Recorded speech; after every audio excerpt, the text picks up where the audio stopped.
नमस्कार दोस्तों, मैं विष्णु कुमार आप सभी का अपने YouTube चैनल के इस वीडियो पर हार्दिक स्वागत करता हूं। दोस्तों, इस वीडियो में मैं आप लोगों को हिंदी व्याकरण से संबंधित जो वर्ण एवं वर्णमाला है उसी के बारे में बताने वाला हूं।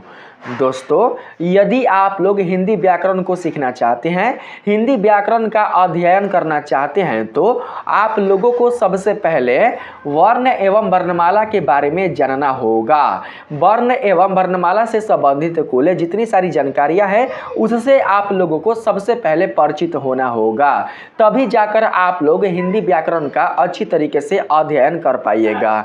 क्योंकि जब आप लोग हिंदी व्याकरण का अध्ययन करने के लिए जाइएगा तो दोस्तों स्टार्टिंग में आप लोगों को वर्ण एवं वर्णमाला से ही गुजरना होगा।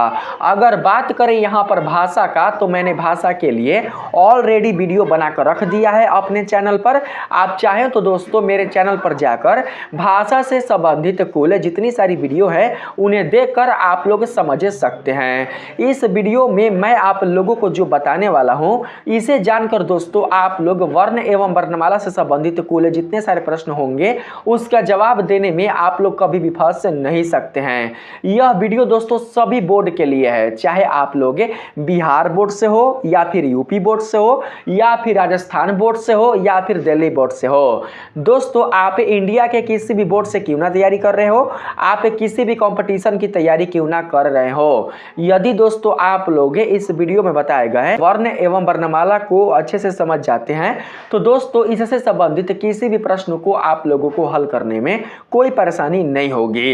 इसके साथ ही मैं बता दूं कि जो भी अभ्यर्थी क्लास 1 से लेकर क्लास 12 तक की पढ़ाई पढ़ रहे हैं वे भी इस वीडियो को देख सकते हैं, क्योंकि क्लास 1 से लेकर क्लास 12 तक की परीक्षा में हिंदी व्याकरण से संबंधित खासकर वर्ण एवं वर्णमाला से संबंधित जो प्रश्न होते हैं वो आप लोगों से पूछे जाते हैं।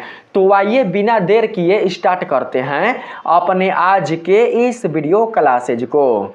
दोस्तों, वर्ण को स्टार्ट करने से पहले मैं आप लोगों को ये बताना चाहता हूं कि अगर हम आपसे पूछे दोस्तों कि किसी पदार्थ का सबसे छोटी इकाई क्या होता है तो आपका जवाब क्या होगा।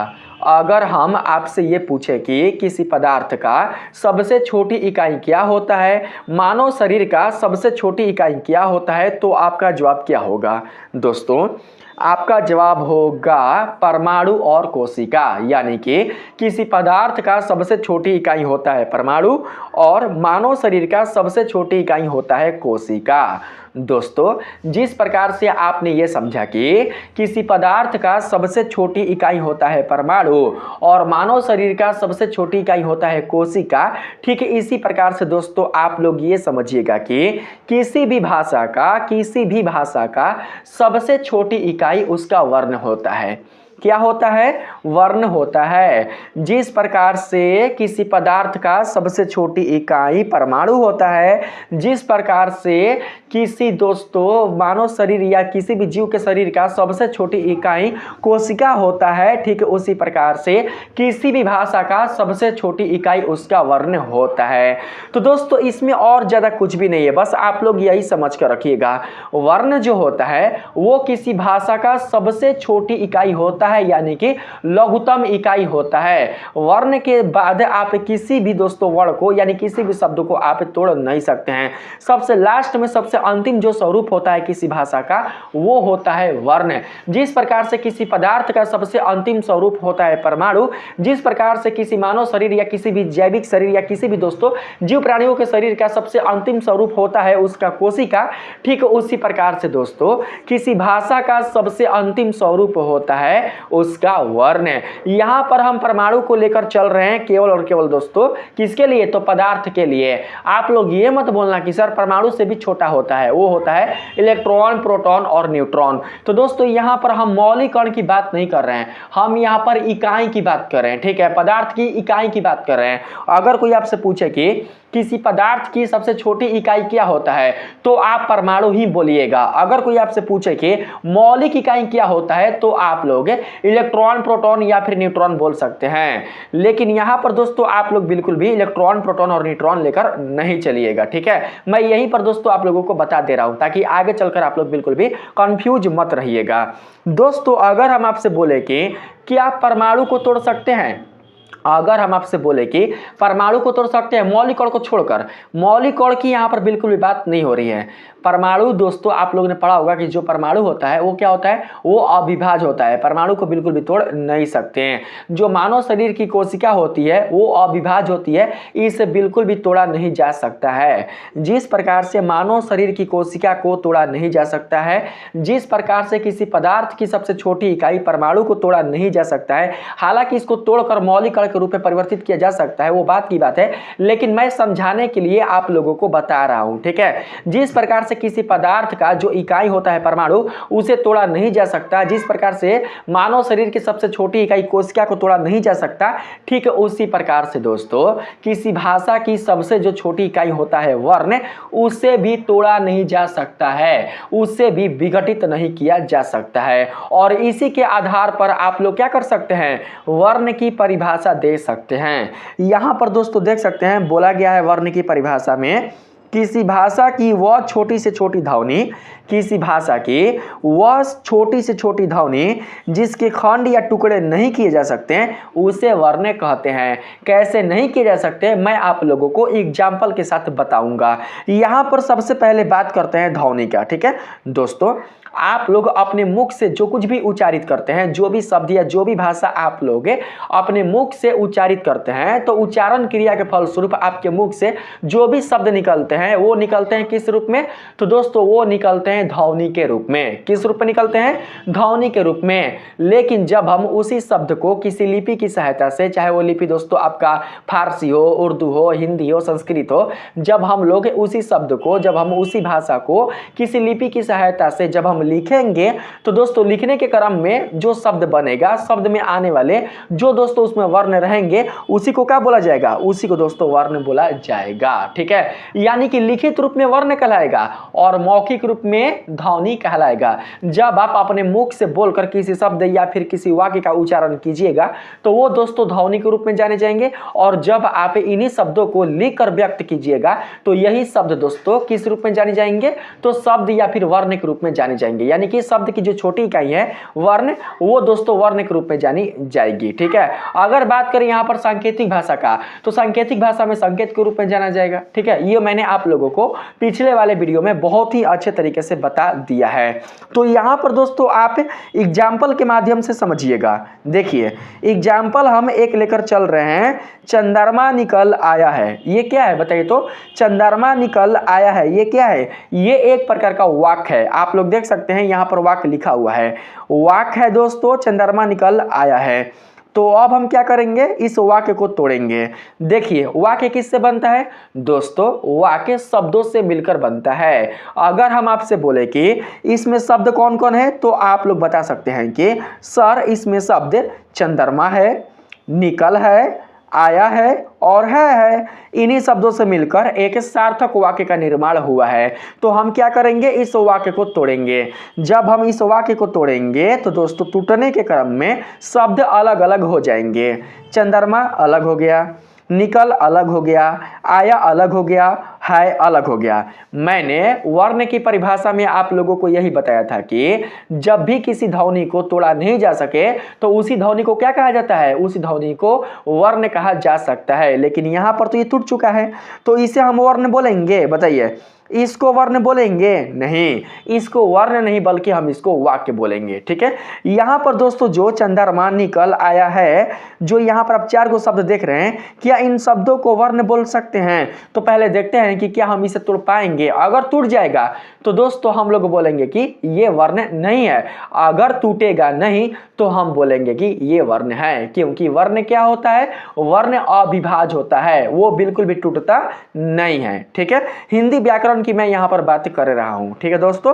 हिंदी व्याकरण में ही कई प्रकार की भाषाएं दोस्तों छिपी रहती हैं। हिंदी व्याकरण से ही संबंधित होता है कौन, तो संस्कृत व्याकरण, या फिर बोल सकते हैं कि संस्कृत व्याकरण से ही संबंधित होता है हिंदी व्याकरण, और हिंदी व्याकरण से ही संबंधित होता है अन्य भाषा के व्याकरण, ठीक है। यहां पर देखिए, यहां पर दोस्तों चंद्रमा, चंद्रमा है ना शब्द, तो यहाँ पर चंद्रमा को तोड़ा जा रहा है, चंद्रमा को तोड़ा जा रहा है। यहाँ पर चैया धन अन्न, धन दैया, धन रैया, धन म, यहाँ पर एगो हलंत होगा दोस्तों, हलंत छूट गया है, ठीक ना, यहाँ पर हलंत होगा, ठीक है। और उसके बाद यहाँ पर आ जाएगा आ। आप देख पा रहे होंगे कि जो चंद्रमा वाला शब्द है ये भी टूटा, चंद्रमा वाला जो शब्द है वो भी क्या हुआ दोस्तों, वो भी टूटा। लेकिन यहाँ पर अगर हम आपसे पूछे कि क्या हम चैया को तोड़ सकते हैं, क्या हम अन को तोड़ सकते हैं, क्या हम दय को तोड़ सकते हैं, क्या हम रय को तोड़ सकते हैं, क्या हम मै को तोड़ सकते हैं, क्या हम आ को तोड़ सकते हैं, तो दोस्तों ये बिल्कुल भी टूट नहीं सकते हैं, इनको हम लोग बिल्कुल भी विभाजित नहीं कर सकते हैं। और मैंने आप लोगों को बताया ही, जिन वर्णों को हम लोग बिल्कुल भी तोड़ नहीं सकते हैं उसी को कहा जाता है वर्ण, या फिर बोल सकते हैं हम लोग जिस किसी भी ध्वनि को हम लोग तोड़ नहीं सकते हैं, जो अविभाज्य होता है उसी को वर्ण कहा जाता है। तो दोस्तों यही आपके वर्ण कहलाएंगे, क्या कहलाएंगे, यही आपके वर्ण कहलाएंगे, क्योंकि इनका विभाजन, इनको दोस्तों बिल्कुल भी किसी भी तरीके से विभाजित नहीं किया जा सकता है। यहाँ पर अगर हम निकल देखें, निकल, तो दोस्तों देख सकते हैं आप लोग, निकल यहाँ पर टूट चुका है, यहाँ पर नैया, फिर उसके बाद हर्षई, फिर कै, फिर यहाँ पर आ, फिर यहाँ पर लैया, और उसके बाद हो जाएगा यहाँ पर छूट गया, ठीक ना, यहाँ पर ल में हलंत है ना, तो फिर यहाँ पर एगो आ आएगा, छूट गया मिस्टेक से,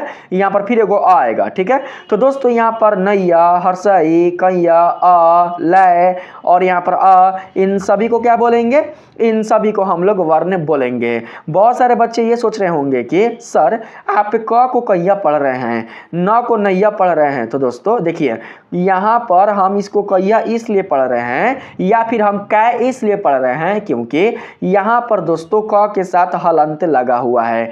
हलंत कहने का मतलब ये हुआ कि इस वर्ण में बिल्कुल भी कोई भी स्वर्ण वर्ण शामिल नहीं है। जब दोस्तों इस वर्ण में कोई भी स्वर्ण वर्ण शामिल नहीं है तो आप इसका उच्चारण बिल्कुल भी क के रूप में नहीं कर सकते हैं। जब आप क का उच्चारण क के रूप में कर रहे हैं, जब आप ख का उच्चारण ख के रूप में कर रहे हैं, जब आप ग का उच्चारण ग के रूप में कर रहे हैं, तो इसका मतलब ये हुआ दोस्तों कि इन सभी वर्णों में कोई ना कोई स्वर्ण वर्ण शामिल है, कोई ना कोई सहायक वर्ण शामिल है। अगर सहायक वर्ण शामिल ना होता तो इन सभी पर हलंत लगता। हलंत की पहचान यही होती है दोस्तों कि हलंत के कारण हमें यह पता चलता है कि ये जो वर्ण है वो क्या है, वो दोस्तों स्वर रहित है, यानी कि इसमें कोई भी स्वर शामिल नहीं है। तो मैं आप लोगों को एक चीज बता देता हूं, जिन वर्णों के उच्चारण के लिए, ठीक है, जिन वर्णों के उच्चारण के लिए किसी भी अन्य वर्णों की सहायता नहीं लिया जाता है तो दोस्तों उस वर्ण को कहा जाता है स्वर्ण वर्ण। क्या कहा जाता है, स्वर वर्ण। जिन वर्णों की उच्चारण के लिए किसी भी अन्य ध्वनि या वर्ण की सहायता नहीं ली जाती है उन वर्णों को कहा जाता है स्वर्ण वर्ण। स्वर्ण वर्ण में आ जाएंगे आ, देखिए अ को बोला जा रहा है, आ को बोला जा रहा है, हर्षई ले रहे हैं, यहाँ पर दीर्घाई ले रहे हैं। दोस्तों इनके उच्चारण के लिए किसी भी अन्य वर्ण की आवश्यकता हो रही है, इसके उच्चारण के लिए किसी अन्य वर्ण की सहायता लेनी पड़ रही है, बताइए, बिल्कुल भी नहीं पड़ रही है। आप लोग अगर नर्सरी से भी पढ़े होंगे तो दोस्तों आपने अ को अ के रूप में ही देखा होगा। अगर आप क्लास 10th में भी पढ़ रहे होंगे तो आप अ को अ के रूप में ही देख रहे होंगे। अगर आप किसी कंपटीशन की तैयारी कर रहे हैं तो दोस्तों उसमें भी आपको अ के रूप में ही दिखाई देगा। तो ये जो वर्ण होते हैं अ से लेकर कहाँ तक, अह तक, ठीक है। वैसे तो अगर हम बात करें स्वर्ण वर्ण का तो स्वर्ण वर्ण दोस्तों होते हैं कहां तक, तो स्वर्ण वर्ण होते हैं अ तक। अगर हम सभी वर्णों को गिने तो हो जाएंगे 11 गो, ठीक है, यानी स्वर्ण वर्ण होते हैं कितने, तो 11 गो, और अन और अ हो जाएंगे अयोगवा। अगर इन दोनों को मिला दिया जाए तो हो जाएंगे 13 गो, ठीक है। तो यहाँ पर दोस्तों अ से लेकर अ तक के वर्ण कहलाते हैं स्वर वर्ण, क्योंकि इनके उच्चारण के लिए किसी भी अन्य वर्ण की सहायता नहीं लेनी पड़ती है, ठीक है। लेकिन अगर हम बात करें यहाँ पर क का, ख का, ग का, च का, फ का, ब का, ज्ञ का, मूर्धनी स का, तलाबी स का, इन सभी वर्णों की अगर हम बात करें तो दोस्तों इन सभी वर्णों के उच्चारण के लिए किसी न किसी स्वर्ण वर्ण की सहायता ली जाती है। बिना स्वर्ण वर्ण की सहायता से हम लोग इन वर्णों का बिल्कुल भी उच्चारण नहीं कर सकते हैं, इसलिए हम लोग इन वर्णों को क्या बोलेंगे, इन वर्णों को व्यंजन वर्ण बोलेंगे। क्या बोलेंगे, व्यंजन वर्ण। क्योंकि दोस्तों व्यंजन वर्ण की पहचान ही होती है कि वैसे वर्ण जिनका उच्चारण किसी अन्य वर्ण की सहायता से किया जाता है उसे क्या कहा जाता है, व्यंजन वर्ण कहा जाता है। जिस स्थिति में व्यंजन वर्ण स्वर रहित होते हैं, जिस स्थिति में व्यंजन वर्ण स्वर रहित होते हैं, यानी कि जब उनके साथ स्वर कोई नहीं शामिल रहता है तो दोस्तों उस स्थिति में इनके ऊपर हलंत लग जाता है। और जब हलंत लग जाता है तो हम इसे क्या बोलेंगे, हम इसे व्यंजन बोलेंगे, ना कि व्यंजन वर्ण बोलेंगे। व्यंजन अलग है और व्यंजन वर्ण अलग है, इसको हम केवल और केवल क्या बोलेंगे, व्यंजन बोलेंगे। लेकिन जब इसमें दोस्तों कोई स्वर्ण वर्ण शामिल हो जाएगा तो इसे को हम लोग क्या बोलेंगे, जब दोस्तों इसमें कोई स्वर्ण वर्ण शामिल हो जाएगा तो इसी वर्ण को हम लोग व्यंजन वर्ण बोल सकते हैं। अगर आप इसमें शामिल कीजिएगा अ तब बन जाएगा क, अगर शामिल कीजिएगा आ तब बन जाएगा का, अगर शामिल कीजिएगा इसमें हर्षई तब बन जाएगा यहाँ पर हर्षई की, अगर शामिल कीजिएगा दीर्घई तब बन जाएगा दीर्घई की, अगर आप क में शामिल कीजिएगा दोस्तों ऊ, कौन सा ऊ, हर्षऊ वाला, तो ये बन जाएगा दोस्तों, हलंत ये डाल रहे हैं, ये बन जाएगा हर्षऊ, सॉरी इस तरीके से हर्षऊ कू के रूप में। अगर आप दीर्घऊ डाल दीजिएगा तो बन जाएगा दीर्घऊ कू के रूप में। इस तरीके से यानी कि स्वर्ण वर्ण के आधार पर ही, स्वर्ण वर्ण के आधार पर ही जो दोस्तों व्यंजन होते हैं उनका स्वरूप क्या होता है, उनका स्वरूप बदलते रहता है। ठीक है, इसीलिए दोस्तों हम लोग इनको क्या बोलेंगे, इनको हम लोग बिना स्वर के कारण हम लोग इनको व्यंजन बोलेंगे। ठीक है, अब हम बात करते हैं यहाँ पर दोस्तों, यहाँ पर आया पर आप लोग समझ गए कि वर्ण किसे कहा जाता है, अब बिल्कुल भी समझाने की आवश्यकता नहीं है। देख सकते हैं आया में, आया में दोस्तों आ तो स्वयं क्या है, आ तो स्वयं क्या है दोस्तों, स्वर्ण वर्ण है। तो यहाँ पर आय हो गया है, फिर यहाँ पर य को तोड़ दिया गया है, तो दोस्तों या को तोड़ा गया है, य को नहीं, या को तोड़ेंगे तो टूटेगा किसमें, तो या पर हलंत है ना, तो इसको बोलेंगे इसको बोलेंगे दोस्तों हम लोग ये बोलेंगे ये, और यहाँ पर हो गया आ। ठीक है, ये और आ ये दोनों मिलकर बनाते हैं क्या, तो या। ठीक है, तो दोस्तों अगर हम आपसे बोले कि क्या आप फिर आ को तोड़ सकते हैं, फिर आप यहाँ पर या को तोड़ सकते हैं, तो आपका जवाब होगा नहीं। जो बच्चे ये सोच रहे होंगे कि सर हाँ आ को तोड़ सकते हैं, आ टूटेगा अ प्लस अ बराबर आ, अगर जो ज्यादा संधि पढ़ लिया होगा ये सोच रहा होगा कि सर हम आ को तोड़ सकते हैं, अ प्लस अ मिलकर बनता है आ, तो ऐसा बिल्कुल भी नहीं है। अगर आ प्लस अ भी जोड़ोगे ना तो आए बनेगा, अगर आप आ प्लस आ जोड़िएगा ना, प्लस नहीं बोलेंगे धन बोलेंगे, यहाँ पर प्लस मत बोलना। ठीक है, जब आ में जब फिर से दोस्तों आ को जोड़ा जाएगा तो भी आ ही बनेगा, यहाँ पर ओवर दिमाग मत लगाना। ठीक है, सब समझने का खेल है यहाँ पर। बढ़िया से अगर आप लोग हिंदी व्याकरण को समझ जाते हैं, इसका अच्छी तरीके से अध्ययन कर लेते हैं, तो आप लोगों को हिंदी व्याकरण को पढ़ने में, समझने में, उसके बारे में दोस्तों आप लोगों को परिचित होने में कोई भी प्रॉब्लम नहीं होगी। तो वर्ण के बारे में आप लोगों ने अच्छे से जान लिया कि वर्ण क्या कहा लाता है। ठीक है, अब यहाँ पर बात करते हैं हम लोग दोस्तों वर्ण की विशेषता पर, कि वर्ण की विशेषताएं कौन कौन सी होती हैं, क्योंकि वर्ण की विशेषताओं से संबंधित आपके एग्जाम में प्रश्न पूछे जाते हैं, और जब आप वर्ण की विशेषताओं से परिचित नहीं हो पाते हैं तो आप लोग उन प्रश्नों का जवाब दे पाने में असमर्थ हो जाते हैं। पहले नंबर विशेषता में कहा गया है वर्ण भाषा की सबसे छोटी ध्वनि होती है, जो कि मैंने आप लोगों को बता दिया।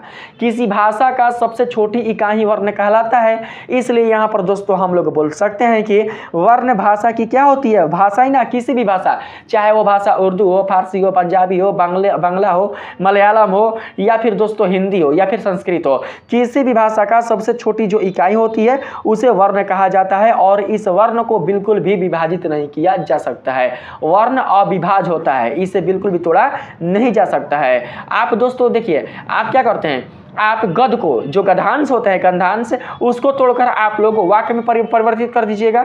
गंधांश टूटकर, पैराग्राफ टूटकर वाक्य में परिवर्तित हो जाएगा, वाक्य टूटकर शब्द में परिवर्तित हो जाएगा, शब्द टूटकर दोस्तों स्वर्ण वर्ण या फिर व्यंजन वर्ण में परिवर्तित हो जाएगा। लेकिन जब व्यंजन वर्ण को तोड़ा जाएगा और टूटकर जो दोस्तों स्वरूप बनेगा, वे बिल्कुल भी आगे जाकर टूट नहीं सकते, और जब ये आगे जाकर नहीं टूट सकते तो दोस्तों इन्हीं स्वरूपों को कहा जाएगा क्या, तो वर्ण। ठीक है, आप लोगों को समझ में आ रहा होगा। यहां पर बात करते हैं 2 नंबर में। 2 नंबर में कहा गया है अकेले वर्ण का कोई अर्थ नहीं होता, लेकिन ये शब्द बनाने में सहायक होते हैं। अगर दोस्तों हम आपसे बोले कि अ का क्या अर्थ हुआ बताइए, तो अ क्या अर्थ हुआ, कुछ भी अर्थ नहीं हुआ। बोलेंगे यहाँ पर ख का कोई अर्थ निकल रहा है, नहीं निकल रहा है। अगर हम यहाँ पर बोलेंगे ग का कोई अर्थ हुआ, नहीं। अगर बोलेंगे म का कोई अर्थ हुआ, नहीं। अगर हम यहाँ पर लिखेंगे ला का कोई अर्थ हुआ, नहीं। लेकिन तीनों को ऐड कर देंगे तो गमला, एक अर्थ बन गया ना। इन 3 वर्णों के संयोग से दोस्तों, इन 3 वर्णों के संयोग से एक शब्द बन गया और इस शब्द से क्या हुआ, एक अर्थ निकल गया।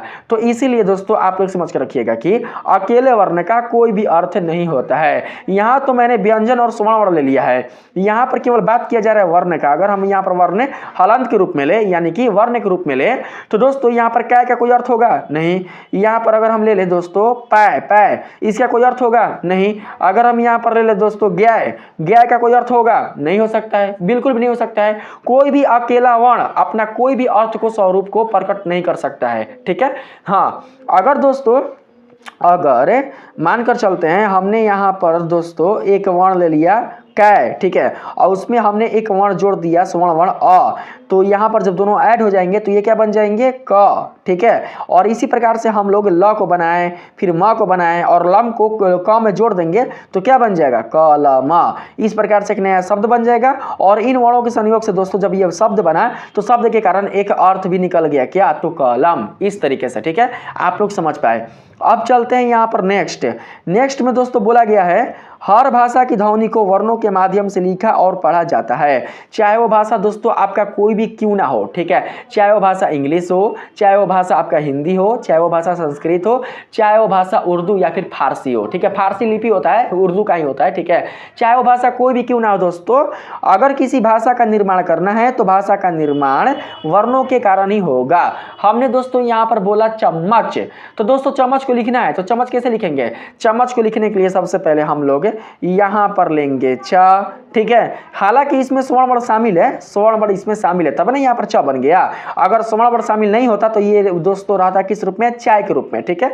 यहां पर दोस्तों हम लोग लिखेंगे कैसे, यहां पर लिखेंगे च, फिर म, फिर यहां पर हो जाएगा च, चम्मच। आगे नहीं यहाँ पर तो देख सकते हैं हर भाषा की ध्वनि को वर्णों के माध्यम से लिखा जाता है। वर्णों के माध्यम से दोस्तों चम्मच वाला जो ध्वनि है वो यहाँ पर लिखा गया है। अगर अंग्रेजी की बात करें तो अंग्रेजी में दोस्तों आप लोग लिख सकते हैं। अगर हम यहाँ पर अंग्रेजी में बोले एप्पल, ठीक है, एप्पल बोले तो एप्पल में दोस्तों जो वर्ण आएंगे, एप्पल में कौन कौन वर्ण आएंगे, एप्पल में ए आएगा, फिर डबल पी आएगा, यानी कि एगो ए आएगा वर्ण, एगो पी आएगा, फिर एगो एल आएगा, फिर एगो ई आएगा। इन्हीं वर्णों की सहायता से क्या होगा, एप्पल का निर्माण होगा। तो यहाँ पर लिखेंगे दोस्तों क्या, ए, फिर यहाँ पर 2 गो पी होता है ना, ए डबल पी, और उसके बाद एल और फिर ई, ठीक है। यहाँ पर दोस्तों 5 गो, यहाँ पर 5 गो वर्ण, 5 गो यहाँ पर दोस्तों लेटर मिलकर एक शब्द का निर्माण कर रहे हैं, यानी कि आपके ध्वनि का जो अर्थ है उसका संबोधन यहाँ पर कर रहे हैं। चलिए ये भी आप लोग समझ गए, आगे बढ़ते हैं। इसमें बोला गया है जब वर्णों को लिखा जाता है तो उन्हें अक्षर कहा जाता है। जब भी आप किसी भी ध्वनि को लिखिएगा, जो आप अपने मुख से ध्वनि दोस्तों बोल रहे हैं, जो भी आप अपने मुख से जो भी शब्द आप उच्चारित कर रहे हैं, आपके मुख से जो भी ध्वनियां निकल रही हैं, जब आप उन ध्वनियों को लिखिएगा और लिखने के क्रम में जो भी दोस्तों आप लोग स्वरूप दीजिएगा तो वह स्वरूप क्या कहलाएगा, अक्षर कहलाएगा। यानी कि वर्ण को ही क्या कहा जाता है, वर्ण को अक्षर कहा जाता है। अ हम बोल दिए तो अध्वनि हुआ, लेकिन जब अ को लिखा जाएगा, यहाँ पर अ को जब लिखा जाएगा, ये लिखा जा रहा है किस लिपि में, तो देवनागरी लिपि में, ठीक है, क्योंकि देवनागरी लिपि में अ को इसी तरीके से लिखा जाता है और ये निश्चित होता है, नियत होता है, इसको बिल्कुल भी बदला नहीं जा सकता है, ठीक है। तो यहाँ पर जब हमने अ को लिखा तो दोस्तों देख सकते हैं ये अ क्या बन गया, अ आपका अक्षर बन गया। और इसी अक्षर को अंग्रेजी में लेटर कहा जाता है। क्या कहा जाता है, अंग्रेजी में लेटर कहा जाता है, ठीक है। यहाँ पर बात करते हैं अगले नंबर में। अगले नंबर में बोला गया है वर्णों की संख्या और स्वरूप स्थिर रहते हैं। दोस्तों जब आप नर्सरी क्लास में होंगे तो भी वर्णों की संख्या दोस्तों निश्चित होंगी, ठीक है। जैसे कि अगर हम यहाँ पर बात करें दोस्तों स्वर्ण वर्ण का, स्वर्ण वर्ण दोस्तों आपके नर्सरी क्लास में टोटल कितने थे, अयोग वाह को छोड़कर 11 गो, ठीक है, 11 गो थे। अगर हम बात करें दोस्तों यहाँ पर अंग्रेजी का, अंग्रेजी वर्णमाला में टोटल दोस्तों कितने लेटर थे जब आप नर्सरी में थे, तो दोस्तों 26 गो, ठीक है। और अभी आप इंटर में हैं तो भी दोस्तों ये जो अंग्रेजी के वर्ण वो कितने हैं, वो 26 हैं। जब आप अभी बीपीएससी की तैयारी कर रहे हैं या फिर किसी अन्य कॉम्पिटिशन की तैयारी कर रहे हैं तो दोस्तों अभी भी स्वर्ण वर्ण या फिर हाँ बोल सकते हैं स्वर्ण वर्णों की संख्या कितनी है, तो दोस्तों 11 ही है। इनके संख्या में कोई बदलाव हुआ, बिल्कुल भी नहीं हुआ। अ को क्या आप कब पढ़ रहे हैं, हमने यहाँ पर अ लिखा, अ को आप कभी भी क बोले हैं? हमने यहाँ पर ए लिखा, ए को आपने कभी भी दोस्तों दीर्घ ई बोला है? हमने यहाँ पर दोस्तों घ लिखा, आपने घ को कभी भी तलाबी से पढ़ा है? नहीं। जो जैसा लिखा गया और बचपन में उनके माता पिता ने जो ज्ञान दे दिया कि हाँ बाबू इसको घ बोला जाता है, इसको अंगा बोला जाता है, इसको च बोला जाता है, जो बचपन में बच्चों को ज्ञान मिल गया, जो आपने बचपन में वर्णों की पहचान कर लिया दोस्तों, वही वर्ण आगे चल के भी क्या होते हैं दोस्तों अपने पहचान के रूप में रहते हैं। इनके पहचान में कोई भी बदलाव नहीं रहता है। आपने जब दोस्तों अल्फाबेट पढ़ा होगा तो अल्फाबेट में आपने ए को इस तरीके से देखा होगा, सी को इस तरीके से देखा होगा और लिखना भी सीखा होगा। और जब आप दोस्तों किसी कंपटीशन की तैयारी कर रहे हैं तो क्या सी डी बन गया है? क्या सी को हम लोग डी बोलेंगे, ए को हम लोग ई बोलेंगे? नहीं बोल सकते हैं। जो दोस्तों जिसका जो नाम मिल गया, जिसका जो स्वरूप मिल गया वो उसी स्वरूप में रहता है, उसमें कोई भी बदलाव नहीं होता। अगर ई ऐसे है छोटा लेटर में तो वो ऐसा ही लिखाएगा। अगर दोस्तों हिंदी वर्णमाला में फ ऐसे है तो फ इसी तरीके से लिखाएगा, ना कि इस तरीके से फ लिखाएगा। इसमें कोई भी बदलाव नहीं होता है, ना इनकी संख्या में और ना ही इनके स्वरूप में। हो सकता है कभी कभी दोस्तों हो सकता है कि वर्णों की संख्या में बदलाव हो भी जाए, एक दो वर्ण हो सकता है बढ़ भी जाए, घटेगा एक भी ना, हो सकता है कि एक दो वर्ण बढ़ जाए, ठीक है, लेकिन स्वरूप में कभी भी बदलाव नहीं होगा, स्वरूप में कभी भी चेंजेस नहीं होंगे। इस चीज को आप लोग याद रखिएगा, ठीक है। यहां पर बात करते हैं हम लोग हिंदी वर्णमाला में कितने वर्ण होते हैं दोस्तों। इससे संबंधित आपके परीक्षा में प्रश्न पूछे जाते हैं।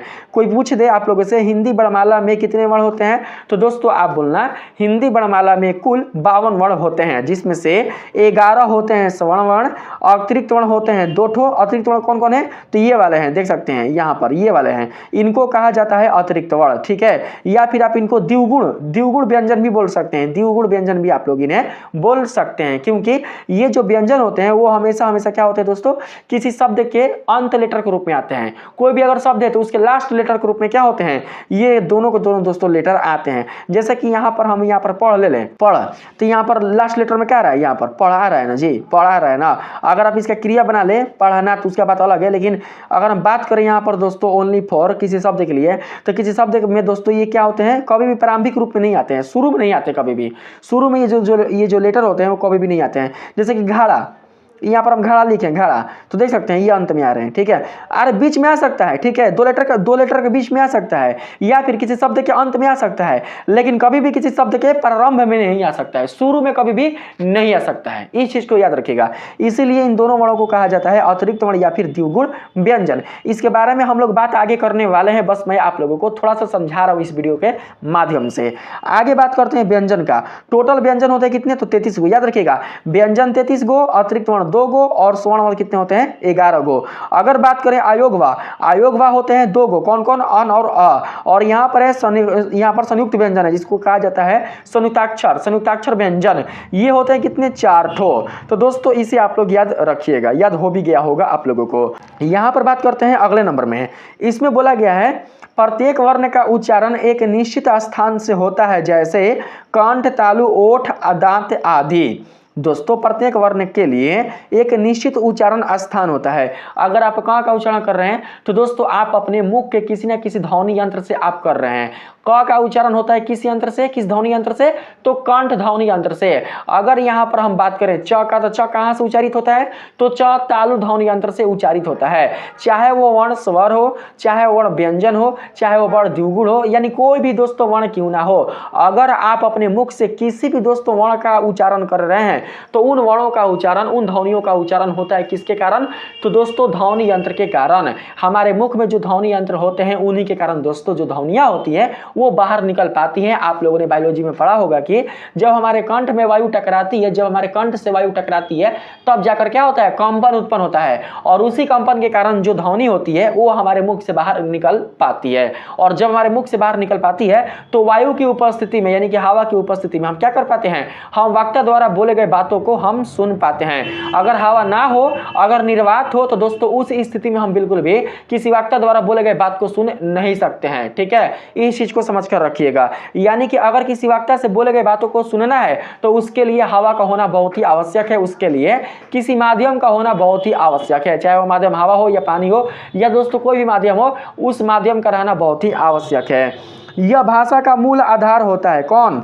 वर्ण। क्योंकि बिना वर्ण की सहायता से आप बिल्कुल भी दोस्तों किसी भी शब्द, वाक्य या फिर किसी भी पैराग्राफ का निर्माण नहीं कर सकते हैं। जिस प्रकार से दोस्तों परमाणु से अणु का निर्माण होता है और अणु से मिलकर एक बड़े कण का निर्माण होता है और बड़े कणों की सहायता से दोस्तों एक पदार्थ का निर्माण होता है, ठीक है उसी प्रकार से दोस्तों वर्णों से मिलकर शब्द का निर्माण होता है, शब्दों से मिलकर वाक्य का निर्माण होता है और वाक्यों से मिलकर दोस्तों एक पैराग्राफ या फिर बोल सकते हैं कि एक गद्यांश का निर्माण होता है। ठीक है, ऐसे आप लोगों को समझ के रखना है। जिस तरीके से हमारे कोशिकाओं से मिलकर ऊतक का निर्माण होता है, ऊतक से मिलकर मांसपेशियों का निर्माण होता है और मांसपेशियों से मिलकर हमारे इस शरीर के ढांचा का निर्माण होता है, ठीक उसी प्रकार से दोस्तों यही जो क्रिया होती है वो भाषा में भी लागू होती है, भाषा के वर्ण में भी लागू होती है। मुझे उम्मीद है कि आप लोग बहुत ही अच्छे से समझ पा रहे होंगे। जान कुछ भी नहीं है, बस समझा रहा हूं मैं आप लोगों को कि अच्छे से आप समझ पाएं और कभी भी आप लोग आगे चलकर भूल नहीं पाए। ठीक है, बस मैं दोस्तों इस वीडियो के माध्यम से आप लोगों को बताना चाहता हूं। अब बात करते हैं वर्णमाला का। वर्णमाला किसे कहा जाता है? अगर दोस्तों हम बात करें यहां पर फूलमाला का, तो फूलमाला में आप लोग क्या देखते हैं? फूलमाला में आप लोग ये देखते हैं कि एक एक फूल को तिहू कर, एक एक फूल को जोड़कर दोस्तों माला तैयार किया जाता है। आप लोगों ने भगवान को माला पहनाया होगा या फिर आप लोगों ने किसी मंत्री को माला पहनाया होगा या आपके घर में कोई फर्स्ट आया होगा, उनको फूलों की माला आप लोगों ने पहनाया होगा। तो दोस्तों आप लोगों ने फूलों की माला में ये देखा होगा कि उस माला में एक एक फूल क्या हुए हैं? एक एक फूल एक दूसरे के साथ जुड़े हुए हैं, एक एक फूल एक दूसरे के साथ जुड़कर माला का निर्माण किए हैं। ठीक उसी प्रकार से दोस्तों आप लोग यहाँ पर समझिएगा, जिस तरीके से एक एक फूल मिलकर, जिस तरीके से एक एक फूल एक दूसरे के साथ संयुक्त होकर फूलमाला का निर्माण करते हैं, ठीक है उसी प्रकार से दोस्तों एक एक वर्ण एक दूसरे के साथ मिलकर, एक एक वर्ण एक दूसरे से संयुक्त होकर वर्णमाला का निर्माण करते हैं। वर्णमाला में और कुछ भी नहीं है। दोस्तों आप लोगों ने बचपन में पढ़ा होगा स्वर्ण वर्ण, आप लोगों ने बचपन में पढ़ा होगा व्यंजन वर्ण। तो दोस्तों स्वर्ण वर्ण में आप लोगों ने पढ़ा होगा कि अ के बाद आता है क्या? आ के बाद आता है क्या? हर्षई, हर्षई के बाद क्या आता है? दीर्घई। तो दोस्तों इसी को क्या बोलते हैं? इसी को वर्णमाला बोलते हैं, क्योंकि वर्णमाला में आने वाले जो वर्ण होते हैं वो क्रमबद्ध रूप से व्यवस्थित रहते हैं, वो दोस्तों क्रमागत रूप से व्यवस्थित रहते हैं। आप देख सकते हैं कि अ के बाद नहीं है कौन? हर्षई। अ के बाद क्या है? आ है, क्योंकि पहले आपको आ सीखना है, उसके बाद आपको ई और उसके बाद दीर्घ ई सीखना है, उसके बाद आप लोगों को उ और फिर उसके बाद दीर्घ उ सीखना है। ठीक है, यानी सबसे पहले आप लोगों को छोटा छोटा वर्ण सीखना है जिसको हम लोग बोलते हैं ह्रस्व स्वर या फिर मूल स्वर। पहले आप लोगों को मूल स्वर सीखना है, उसके बाद आप लोगों को संयुक्त स्वर सीखना है। जब आप मूल स्वर और संयुक्त स्वर अच्छे से सीख जाते हैं तब आप लोगों को व्यंजन का ज्ञान कराया जाता है। जब आप व्यंजन सीख जाते हैं तब दोस्तों आप लोगों को जो स्पर्श व्यंजन है उनका ज्ञान कराया जाता है। जब आप स्पर्श व्यंजन और जब आप स्वर्ण वर्ण अच्छे से सीख जाते हैं तो उसके बाद आप लोगों को ककहारा का ज्ञान कराया जाता है। ठीक है, उसी प्रकार से जैसे गणित में आप लोगों को सबसे पहले 1 2 3 जो लेटर होते हैं, जो दोस्तों अंक होते हैं, उनका ज्ञान कराया जाता है। उसके बाद बड़े बड़े अंक जैसे कि 10 हो गया, यानी कि संख्या के रूप में 20 हो गया, 50 हो गया, उनका ज्ञान कराया जाता है और उसके बाद ही आप लोगों को दोस्तों दिया जाता है जोड़ घटाव करने के लिए। ठीक उसी प्रकार से दोस्तों वर्णमाला में क्या होता है कि पहले स्वर्ण वर्ण का ज्ञान कराया जाता है, उसके बाद व्यंजन वर्ण का ज्ञान कराया जाता है। तो स्वर्ण वर्ण में आने वाले वर्ण सजे रहते हैं इस क्रम में, अ आ हर्ष ई दीर्घ ई, इस क्रम में सजे रहते हैं। इसीलिए दोस्तों इनको हम लोग बोलते हैं स्वरों की वर्णमाला। क्या बोलते हैं? स्वरों की वर्णमाला। अगर हम बात करें यहाँ पर व्यंजन के लिए, व्यंजन वर्ण में दोस्तों जो वर्ण होते हैं वो क्रमागत रूप से इस प्रकार से व्यवस्थित रहते हैं।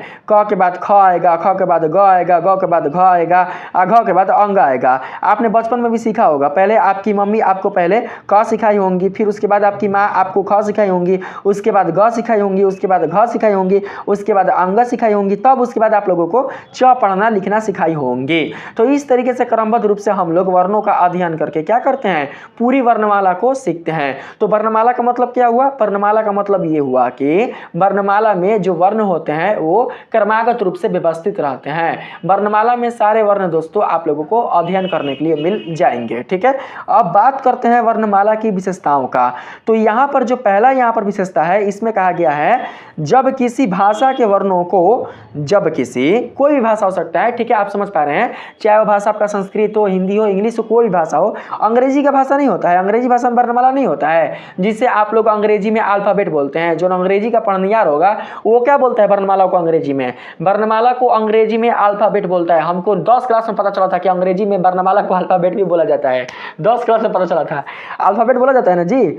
देखिए ए बी सी डी, यानी कि जो ये वर्ण है, जो ये दोस्तों लेटर है अंग्रेजी के, जब ये एक दूसरे के साथ क्रमबद्ध रूप में व्यवस्थित रहते हैं तो इनका जो समूह होता है वह समूह ही क्या कहलाता है? अल्फाबेट कहलाता है। अगर हम बात करें एक एक दोस्तों एक एक अंग्रेजी वर्ण का, तो दोस्तों एक एक अंग्रेजी वर्ण को हम लोग अंग्रेजी में लेटर बोलेंगे, ठीक है, और हिंदी में अक्षर बोलेंगे, ठीक है, याद रखिएगा। आगे बढ़ते हैं। यहाँ पर दोस्तों बोला गया है हिंदी वर्णमाला में वर्णों को उनके उच्चारण स्थान और स्वरूप के आधार पर क्रमबद्ध किया गया है। सही बात है। मैं आप लोगों को आगे पढ़ाऊंगा, मैं आप लोगों को आगे बताऊंगा कि कंठ से कौन कौन से वर्णों का उच्चारण किया जाता है, तालु से कौन कौन से वर्णों का उच्चारण किया जाता है, मूर्धा से कौन कौन वर्णों का उच्चारण किया जाता है, यानी आपके मुख में जो जो भी ध्वनि यंत्र है और जिन ध्वनि यंत्रों की सहायता से वर्णों का उच्चारण होता है और जिन जिन वर्णों का उच्चारण होता है उन सभी वर्णों को मैं ध्वनि यंत्र के साथ आप लोगों को बताऊंगा, ठीक है। बस आप लोग ये समझ कर रखिए कि आपके हिंदी वर्णमाला में वर्णों को उनके उच्चारण स्थान और स्वरूप के आधार पर क्या किया गया है? क्रमबद्ध किया गया है, यानी कि अलग अलग किया गया है, ठीक है। कंठ में आने वाले कौन कौन से वर्ण होंगे उसको अलग रख दिया गया है, तालु में आने वाले कौन कौन से वर्ण होंगे उसको अलग रख दिया गया है, मूर्धा में आने वाले कौन कौन से वर्ण होंगे उसे अलग रख दिया गया है, जिसका अध्ययन आप लोगों को करना है। आगे है हिंदी वर्णमाला में हर प्रकार की ध्वनि को स्थान दिया गया है। हर प्रकार की ध्वनि, चाहे वो ध्वनि आपका स्वर वाला हो या व्यंजन वाला हो या फिर संयुक्ताक्षर वाला हो, यानी कोई भी ध्वनि क्यों ना हो, हर एक ध्वनि के लिए ही हिंदी वर्णमाला में स्थान दिया गया है। आगे बात करते हैं नीचे। नीचे में है दोस्तों वर्णमाला का निर्माण वैज्ञानिक आधार पर किया गया है, जिससे भाषा सीखना आसान होता है। वैज्ञानिक का मतलब जिससे आप लोगों को विशेष ज्ञान मिल सके, ठीक है। वैज्ञानिक रूप से दोस्तों वर्णमाला को व्यवस्थित किया गया है ताकि आप लोगों को भाषा का अध्ययन करने में, उसे समझने में कोई भी प्रॉब्लम ना हो सके, ठीक है। आगे बात करते हैं नीचे। नीचे में बोला गया है वर्णमाला भाषा को व्यवस्थित रूप से पढ़ने और लिखने में मदद करती है। दोस्तों जब आप लोग वर्णमाला का अध्ययन करके नहीं सीखे होते कि वर्णमाला में अ क्या होते हैं, क ख क्या होते हैं, तो दोस्तों क्या आप किसी शब्द को लिख पाते हैं? क्या आप किसी वाक्य का निर्माण कर पाते हैं? अगर दोस्तों आज आप किसी शब्द को लिख पाते हैं, आज आप किसी वाक्य का निर्माण कर पा रहे हैं, आज आप दोस्तों कोई भी अगर वाक्यांश या फिर कोई भी दोस्तों आप गद्यांश अगर लिख पा रहे हैं, तो दोस्तों ओनली फॉर किसके कारण?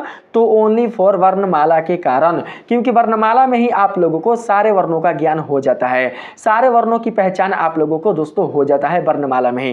तभी जाकर क्या करते हैं आप लोग वर्णमाला की सहायता से किसी भी शब्द या वाक्य का निर्माण आप लोग कर पाते हैं। अगर हम यहाँ पर बोले आप लोगों से कि बाबू आप यहाँ पर लिखिए शहर, शहर लिखिए, तो आपके माइंड में तुरंत आएगा, आपने बचपन में पहचाना था कि हाँ भैया शहर में हम यहाँ पर तालाबी सा लिखेंगे, क्योंकि व्याकरण ज्ञान देता है कि शहर में जो स आएगा वो आएगा तालाबी सा के रूप में, ठीक है। व्याकरण ही ज्ञान देता है, व्याकरण ज्ञान देता है आप लोगों को। व्याकरण ये सिखाता है कि शहर का जो पहला लेटर होगा वो तालाबी सा के रूप में रहेगा। तो आपने यहाँ पर एक तालाबी से ले लिया, फिर आपने यहाँ पर एक ह ले लिया, फिर आपने ये एक ओ यहाँ पर र ले लिया, और इन तीनों वर्णों की सहायता से आपने एक शब्द शहर का निर्माण कर लिया। तो दोस्तों जब आप ह र स यानी तालाबी सा के बारे में जब आप बचपन से नहीं परिचित हुए होते हैं या इसके बारे में जब आप नहीं जान पाए होते हैं, तो क्या आप शहर को लिख लेते हैं? क्या आप शहर को यहाँ पर दोस्तों लिख कर दर्शा देते हैं? नहीं दर्शा सकते थे। अगर हम आपसे बोलें कि आप यहाँ पर तेलुगु भाषा में शहर को लिखिए, लिख पाइएगा नहीं, क्योंकि जो तेलुगु भाषा का वर्णमाला है उसका ज्ञान आपको है ही नहीं। अगर हम आपको बोलें कि उर्दू भाषा में शहर को लिखिए, तो लिख सकते हैं? नहीं लिख सकते हैं, क्योंकि उर्दू भाषा में जो वर्णमाला होते हैं उसका ज्ञान आपको है ही नहीं। अगर हम अंग्रेजी में आप लोग को बोलेंगे कि शहर लिखिए, तो आप लिख सकते हैं, क्योंकि अंग्रेजी में आपको पता रहता है कि हाँ अंग्रेजी में तालाबी स को एस एच के रूप में लिखा जाता है और उसके बाद ए लिखा जाता है। अगर दो समान लेटर हो, कोई भी अगर मात्रा ना लगा हो, बिना मात्रा के हो, तो उसके बीच में एगो लेटर ए के रूप में डाल दिया जाता है। फिर तो यहाँ पर ह है तो ह के लिए एगो एच डाला जाता है, फिर ए डाल डाल दिया जाता है, फिर तो ये हो गया शहर। इस तरीके से क्या करते हैं आप लोग लिख लेते हैं। तो इसका ज्ञान यानी कहीं ना कहीं आप लोगों ने अंग्रेजी जो ग्रामर है उसका ज्ञान आप लोगों ने लिया है, तभी ना आप लोगों ने दोस्तों क्या किया, शहर का जो अंग्रेजी जो इसका स्वरूप है उसमें दोस्तों आप लोगों ने शहर को व्यवस्थित कर दिया। ज़्यादा अगर आप अंग्रेजी के पढ़नियार होंगे तो आप क्या करिएगा, शहर को आप लोग सिटी के रूप में लिखिएगा, ठीक है, सिटी के रूप में। ये हो गया शहर का मीनिंग सिटी, ठीक है। तो ऐसे ऐसे दोस्तों क्या होता है, ऐसे ऐसे ग्रामर को सीखना पड़ता है। अगर आप इस तरीके से पढ़िएगा ना तो आप लोगों को किसी भी कॉम्पिटिटिव एग्जाम को दोस्तों निकालने में कोई प्रॉब्लम नहीं होगी, ठीक है।